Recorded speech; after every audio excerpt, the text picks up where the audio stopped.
Hello friends, welcome to government job ideas. So ஏர்போர்ட்டில் தான் வந்து பாருங்கள் உங்களுக்கு ரெக்ரூட்மெண்ட் கொடுத்துருக்காங்க. ஸோ இதில் வந்து பாருங்கள் மொத்த வேகன்சி வந்து ஒரு 166 வேகன்சியோட உங்களுக்கு வந்திருக்கு.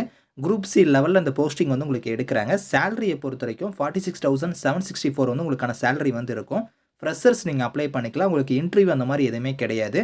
ஸோ லாஸ்ட் டேட் வந்து பாருங்கள் 28 ஆகஸ்ட்டுக்குள்ளார நீங்கள் ஆன்லைனில் அப்ளை பண்ணிக்கோங்க. ஸோ இப்போ இந்த வேலைக்கான நோட்டிஃபிகேஷன் டீட்டெயில்ஸ் நம்ம பார்க்கலாம். நீங்களும் நம்ம சேனலை சப்ஸ்கிரைப் பண்ணலன்னா சப்ஸ்கிரைப் பண்ணிக்கோங்க. ஓகே ஃப்ரெண்ட்ஸ், இதுதான் வந்து பாருங்கள் இந்த வேலைக்கான நோட்டிஃபிகேஷன். ஸோ இந்துஸ்தான் ஏரோநாட்டிக்ஸ் லிமிடெடில் தான் வந்து பாருங்கள் இந்த ரெக்ரூட்மெண்ட் கொடுத்துருக்காங்க. ஏர்போர்ட் டிபார்ட்மெண்ட் தான் இங்கே வந்து பாருங்கள் சென்ட்ரல் பப்ளிக் செக்டர் அண்டர்டேக்கிங்கில் தான் வந்து வருது. இவங்க மேஜராக வந்து என்னென்ன மேனுஃபேக்சரிங் இந்த ரிப்பேர்ஸ் இந்த மாதிரிலாம் பண்ணுறாங்கன்னா, ஸோ இவங்க வந்து பாருங்கள் ஏர்கிராஃப்டாக இருக்கட்டும், ஹெலிகாப்டர்ஸாக இருக்கட்டும், ஏரோ இன்ஜின்ஸாக இருக்கட்டும், ஸோ அதுக்கப்புறம் வந்து பாருங்கள் இண்டஸ்ட்ரியல் மெரைன் கேஸ் டர்பைன்ஸாக இருக்கட்டும், ஸோ அதோட ஆக்சசரிஸாக இருக்கட்டும், இங்கே வந்து சேட்டலைட் லான்ச் வெஹிக்கிள் இது எல்லாமே வந்து பார்த்தோன்னா இவங்க தான் வந்து ப்ரொடக்ஷன் பண்ணி அதுக்கான ரிசர்ச் எல்லாமே வந்து இவங்க தான் வந்து பண்ணுறாங்க. ஸோ இங்கேருந்து வந்து பார்த்தோன்னா உங்களுக்கு வந்து ஸோ டிப்ளமோ கேட்டகிரிலையும் டெக்னீஷியன் கேட்டகிரிலையும் வந்து உங்களுக்கான போஸ்டிங் வந்து கொடுத்துருக்காங்க. இங்கே வந்து பாருங்கள் இப்போ நீங்கள் வந்து ஸோ டிப்ளமோ டெக்னீஷியனில் வந்து நீங்கள் மெக்கானிக்கல் ட்ரேடுக்கு வந்து நீங்கள் அப்ளை பண்ணுறீங்கன்னா உங்களுக்கு ஒரு 26 வேகன்சி கொடுத்துருக்காங்க. ஸோ இதுக்கு குவாலிஃபிகேஷனை பொறுத்த வரைக்கும் ஸோ டிப்ளமோவில் வந்து நீங்கள் மெக்கானிக்கல் இன்ஜினியரிங் வந்து நீங்கள் முடிச்சிருந்தா அப்ளை பண்ணிக்கலாம் அப்படிங்கிறத கொடுத்துருக்காங்க. பிளேஸ் ஆஃப் போஸ்டிங் வந்து பாருங்கள் உங்களுக்கு டிவிஷன் வைஸாக இங்கே வந்து போஸ்டிங் வந்து கொடுத்துருக்காங்க. எந்தெந்த டிவிஷனில் வந்து எந்த கம்யூனிட்டிக்கு வந்து வேகன்சி இருக்குது அப்படிங்கிறத வந்து இங்கே பிரித்து கொடுத்துருக்காங்க. அடுத்து வந்து பாருங்கள் டிப்ளமோ டெக்னீஷியன் வந்து எலக்ட்ரிக்கல் ட்ரேடுக்கு அப்ளை பண்ணுறீங்கன்னா 15 வேகன்சி இருக்குது. இதுக்கு வந்து நீங்கள் டிப்ளமோவில் வந்து எலக்ட்ரிக்கல் இல்லைனா எலக்ட்ரிக்கல் எலக்ட்ரானிக்ஸ் முடிச்சிருந்தா அப்ளை பண்ணிக்கலாம். ஸோ சிவிலுக்கு வந்து பாருங்கள் டிப்ளமோவில் சிவில் முடிச்சிருந்தா அப்ளை பண்ணிக்கலாம். ஸோ அதே மெட்டீரியலஜி கேட்டகரிக்கு டிப்ளமோவில் மெட்டீரியலஜி முடிச்சிருந்தா அப்ளை பண்ணிக்கலாம். அடுத்து ஸ்கேல் C5 கேட்டகரி, அதாவது பார்த்தீங்கன்னா டெக்னீஷியன் ட்ரேடில் நீங்கள் அப்ளை பண்ணுறீங்க அப்படின்னா அதில் எலக்ட்ரிக்கலுக்கு வந்து பாருங்கள் ஒரு 15 வேகன்சி இருக்குது.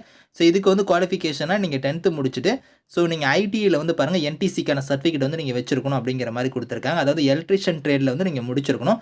அப்படி இல்லைனா நீங்கள் வந்து பாருங்கள் NAC அதாவது அப்ரெண்டிஸ்ஷிப்கான சர்டிஃபிகேட் நீங்கள் வச்சிருந்தாலுமே நீங்கள் எலிஜிபிள் அப்படிங்கிறத கொடுத்துருக்காங்க. ஸோ அதுக்கப்புறம் ஃபிட்டர் கேட்டகரிக்கு வந்து ஒரு 101 வேகன்சி கொடுத்துருக்காங்க. இதுக்குமே நீங்கள் 10th முடிச்சுட்டு ஃபிட்டர் ட்ரேட் வந்து நீங்கள் பண்ணியிருந்தால் நீங்கள் அப்ளை பண்ணிக்கலாம் அப்படிங்கிறத கொடுத்துருக்காங்க. ஸோ அதுக்கப்புறம் ஷீட் மெட்டல் கேட்டகரி, ஸோ உங்களுக்கு வந்து பாருங்கள் ஃபவுண்ட்ரி மேனு, வெல்டரு, மெஷினிஸ்ட்டு, எலக்ட்ரோப்ளேட்டர் இது எல்லாத்துக்குமே வந்து பார்த்தீங்கன்னா 10th முடிச்சுட்டு அந்த ரெலவெண்ட்டான ட்ரேடில் வந்து நீங்கள் வந்து ஐடி வந்து நீங்கள் பண்ணியிருந்தால் அப்ளை பண்ணிக்கலாம் அப்படிங்கிறத கொடுத்துருக்காங்க. மொத்தமாக வேகன்சி பொறுத்த வரைக்கும் ஒரு 166 வேகன்சியோட உங்களுக்கு வந்து வந்திருக்கு. ஸோ நான் சொன்ன பற்றில குவாலிஃபிகேஷன், அந்த குவாலிஃபிகேஷன் வந்து பாருங்கள் இப்போ நீங்கள் டிப்ளமோனா மெக்கானிக்கல் ட்ரேடில் அப்ளை பண்ணுறீங்கன்னா மெக்கானிக்கல் முடிச்சவங்க மட்டும் தான் அப்ளை பண்ணணும். நீங்கள் ப்ரொடக்ஷனோ ஆட்டோமொபைல் இந்த மாதிரிலாம் நீங்கள் பண்ணியிருந்தீங்கன்னா அவங்க எலிஜிபிள் கிடையாது அப்படிங்கிறத வந்து கொடுத்துட்டாங்க. அதே மாதிரி தான் வந்து பாருங்கள் ஸோ நீங்கள் வந்து எலக்ட்ரிக்கல் ட்ரேடில் முடிச்சவங்க மட்டும் தான் அப்ளை பண்ணணும். எலக்ட்ரிக்கல் சம்மந்தமாக நீங்கள் எலக்ட்ரிக்கல் அண்ட் இன்ஸ்ட்ருமெண்டேஷன் இந்த மாதிரிலாம் நீங்கள் பண்ணியிருக்கீங்க அப்படின்னா அவங்க அப்ளை பண்ணக்கூடாது அப்படிங்கிறத கொடுத்துருக்காங்க. அதாவது அந்த ட்ரேடில் முடிச்சவங்க மட்டும் தான் இதுக்கு வந்து eligible. Higher qualification not eligible அப்படிங்கிறத கொடுத்துட்டாங்க. ஸோ அதாவது பார்த்தீங்கன்னா நீங்கள் வந்து BE BTECலாம் பண்ணியிருக்கீங்க அப்படின்னா அப்ளை பண்ணக்கூடாது. டிப்ளமோ முடிச்சவங்க இதுக்கு நீங்கள் அப்ளை பண்ணிக்கலாம். அதே மாதிரி ஐடியில் வந்து அந்த ட்ரேடு முடிச்சவங்க நீங்கள் அப்ளை பண்ணிக்கலாம் அப்படிங்கிறத வந்து இதில் வந்து கொடுத்துருக்காங்க. நீங்கள் டீட்டெயிலாக செக் பண்ணிக்கோங்க. ஸோ அந்த குவாலிஃபிகேஷனோட பர்சன்டேஜ் கொடுத்துருக்காங்க பாருங்கள். கம்யூனிட்டி வைஸாக UR OBC EWSஆ இருக்கிறீங்க 60% மேலே நீங்கள் எடுத்துருக்கணும். SC ST PWD இருந்தால் 50% மேலே நீங்கள் வந்து எடுத்துருக்கணும் அந்த டிப்ளமோ இல்லைனா வந்து ITE ட்ரேடில் அப்படிங்கிறத கொடுத்துருக்காங்க. ஏஜை பொறுத்த வரைக்கும் குறைந்தபட்சம் உங்களுக்கு 18, அதிகபட்சமாக நீங்கள் வந்து 28 வயசு வரைக்கும் நீங்கள் அப்ளை பண்ணிக்கலாம். அதாவது UR கேட்டகரியாக இருந்தால். இது இல்லாமல் SC STயில் வரீங்கன்னா உங்களுக்கு 5 இயர்ஸ் வரைக்கும் வந்து பாருங்கள் ஏஜ்லேருந்து ரிலாக்ஷன் இருக்குது. அதாவது அவங்களாம் வந்து 33 வயசு வரைக்கும் அப்ளை பண்ணலாம். OBC கம்யூனிட்டியாக இருந்தால் 3 வருஷம் கொடுத்துருக்காங்க. அவங்களாம் வந்து பார்த்தோன்னா 31 வயசு வரைக்கும் அப்ளை பண்ணிக்கலாம். PWDயாக இருந்தால் வந்து பாருங்கள் 10 வருஷம் வரைக்கும் உங்களுக்கு ஏஜ்லேருந்து ரிலாக்ஷன் வந்து இருக்குது அப்படிங்கிறத கொடுத்துருக்காங்க.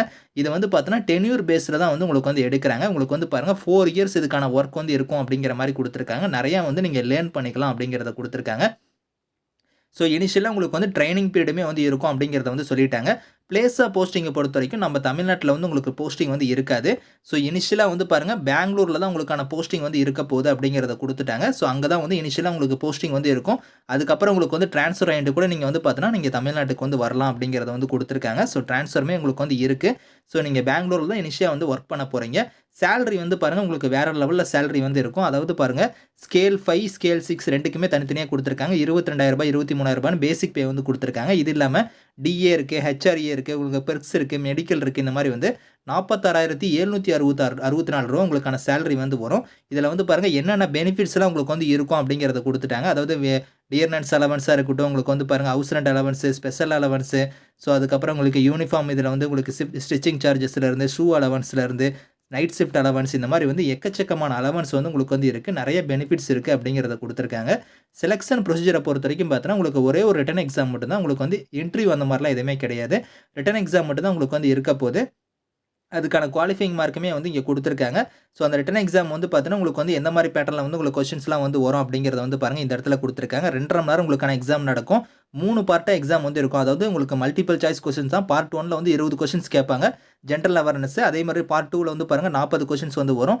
பார்ட் 3ல வந்து பார்த்தீங்கன்னா, அந்த கன்சர்ன் சப்ஜெக்ட்ல வந்து உங்களுக்கு வந்து இருக்கும். அதாவது நீங்க டிப்ளமோ லெவல்ல உங்களுக்கான கொஸ்டின்ஸ் வந்து ஒரு 100 கொஸ்டின்ஸ் வந்து கேட்பாங்க. நெகட்டிவ் மார்க்லாம் வந்து கிடையாது. நீங்க எல்லா கொஸ்டின்ஸுமே நீங்க வந்து அட்டெண்ட் பண்ணிக்கலாம் அப்படிங்கிறத வந்து சொல்லிட்டாங்க. நெகட்டிவ் மார்க்லாம் வந்து இல்ல அப்படிங்கிறத குடுத்துட்டாங்க. இந்த ரிட்டன் எக்ஸாம பேஸ் பண்ணி தான் வந்து பாருங்க உங்களுக்கு மெரிட் வந்து நாங்க ரெடி பண்ணுவோம் அப்படிங்கிறத குடுத்துட்டாங்க. உங்களுக்கு இன்டர்வியூ அந்த மாரிலாம் எதுவுமே கிடையாது. ரிட்டன் எக்ஸாம் ஃபாலோ பண்ணி உங்களுக்கு வந்து பாருங்க உங்களுக்கு டாக்குமெண்ட் வெரிஃபிகேஷன் மட்டும் தான் வந்து இருக்கும் அப்படிங்கிற மாரி இந்த இடத்துல வந்து குடுத்துருக்காங்க. ஸோ ஹவ் டு அப்ளைல வந்து பாருங்க, நீங்க ஆன்லைன் மோட்ல வந்து நீங்க அப்ளை பண்ற மாரி இருக்கும். உங்களுக்கு லாஸ்ட் டேட் வந்து 28 ஆகஸ்ட்குள்ளார நீங்க வந்து ஆன்லைன்ல அப்ளை பண்ணிக்கலாம். அதுக்கான லிங்க்குமே வந்து பாருங்க இந்த இடத்துல குடுத்துருக்காங்க. இந்த லிங்க்ல போய் நீங்க வந்து ஆன்லைன்ல வந்து நீங்க அப்ளை பண்ணிக்கோங்க. ஸோ இத தவிர உங்களுக்கு ஜெனரல் கண்டிஷன்ஸ்லாம் வந்து குடுத்துருப்பாங்க. அதே மாரி உங்களுக்கு அப்ளிகேஷன் ஃபீஸ பொறுத்தவரைக்கும் எஸ்சி, எஸ்டி, பிடபிள்யூடி கேட்டகரிக்குலாம் வந்து ஃபீஸ் கிடையாது. இவங்கள தவிர்த்து மீதி இருக்கிறவங்க மட்டும் ஒரு ரூ. 200 வந்து ஃபீஸ் வந்து நீங்க பே பண்ற மாரி இருக்கும். அத நீங்க ஆன்லைன் மோட்லயே இதுக்கான ஃபீஸுமே வந்து நீங்க வந்து பே பண்ணிக்கலாம். ஸோ இந்த நோட்டிஃபிகேஷன், இந்த அப்ளை லிங்க்ஸ் எல்லாமே வந்து நான் கீழ வந்து டிஸ்கிரிப்ஷன்ல வந்து குடுக்குறேன். ஸோ செக் பண்ணி பாருங்க.